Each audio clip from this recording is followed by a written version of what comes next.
Bien, niños, vamos hoy día a tener una clase de historia. Vamos a iniciar con esta parte de estudios sociales, que es la historia. Vamos a olvidarnos por un momento la geografía.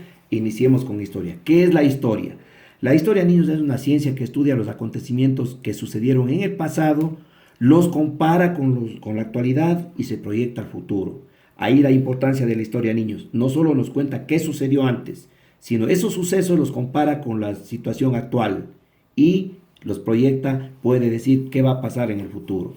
Para estudiar la historia en nuestro país, niños, hemos dividido en dos partes, en prehistoria e historia propiamente dicha. ¿Cuál es el límite para decir hasta aquí es prehistoria y de aquí en adelante es historia? El límite que se pone es la invención de la escritura. Cuando el hombre inventa la escritura, niños, ahí se da ese límite. Hasta ese momento son hechos prehistóricos, porque no hay documentos escritos. Desde que se inventa la escritura, ya hay documentado, ya hay escritos, de ahí viene la historia propiamente dicha. Ahora bien, en esto de la historia, niños, tenemos que tomar en cuenta una cosa. La historia que nosotros aprendimos hace aproximadamente unos 30 o 40 años atrás fue una historia con un punto de vista eurocentrista, una historia que fue narrada por los conquistadores europeos. Recuerden ustedes, niños, que nuestro continente fue conquistado por Europa. Así, por ejemplo, lo que hoy es Estados Unidos fue conquistado por Inglaterra, de México y gran parte de Latinoamérica, entre eso Colombia, nuestro país, el Ecuador, Perú, Bolivia, fueron conquistados por los españoles y Brasil fue conquistado por los portugueses. Entonces ellos tienen mucho que ver en nuestra historia. Ellos construyeron, ellos hicieron la historia, ellos escribieron la historia, pero con un gran problema, que ellos hicieron ver como que desde que llegaron a la conquista, desde que vinieron acá, nos enseñaron de todo, que aquí existía una gente sin cultura, sin educación, lo cual a través de los estudios se comprueba que no es cierto.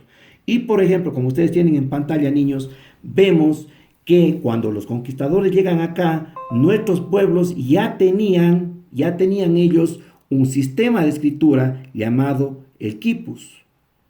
Aquí tenemos acá, era unas cuerdas hechos nudos, unas cuerdas de colores y de diferente grosor, y las personas, nuestros antepasados, leían en estos quipus.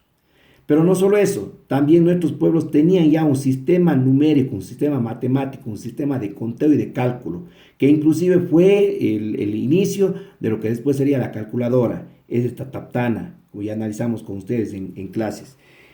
¿Qué más? Si nosotros nos vamos un poquito más hacia el norte, lo que es el sur de México y Guatemala, tenemos la cultura maya. Esta cultura tenía inclusive observatorios astronómicos, observaban el espacio ellos, entonces no podemos hablar de que eran gente ignorante, gente sin cultura. Recuerden que los europeos decían que nosotros somos un pueblo bárbaro. Ya indicamos qué significaba esto, qué querían decir ellos con pueblo bárbaro. Un pueblo sin educación, un pueblo sin cultura, un pueblo sin ninguna historia. Pero mire, en lo que hoy día es el Ecuador, Perú y Bolivia se asentaron los incas y ellos hacían las trepanaciones. ¿Qué es una trepanación? Es una operación al cerebro. Aquí tienen estos vestigios de cómo se realizaba esto. Esto no significa que la persona murió a lo mejor de un tiro, de un disparo, de una pedrada. No, se han hecho estudios y saben que estas operaciones se realizaban y tenían éxito. Entonces terminamos con ese mito de que los europeos nos enseñaron a nosotros por poco y a respirar. Nuestros pueblos eran un pueblo que tenían una historia, una tradición, una cultura muy avanzada. Hasta ahí vamos a quedar en esta clase, niños. Muchas gracias.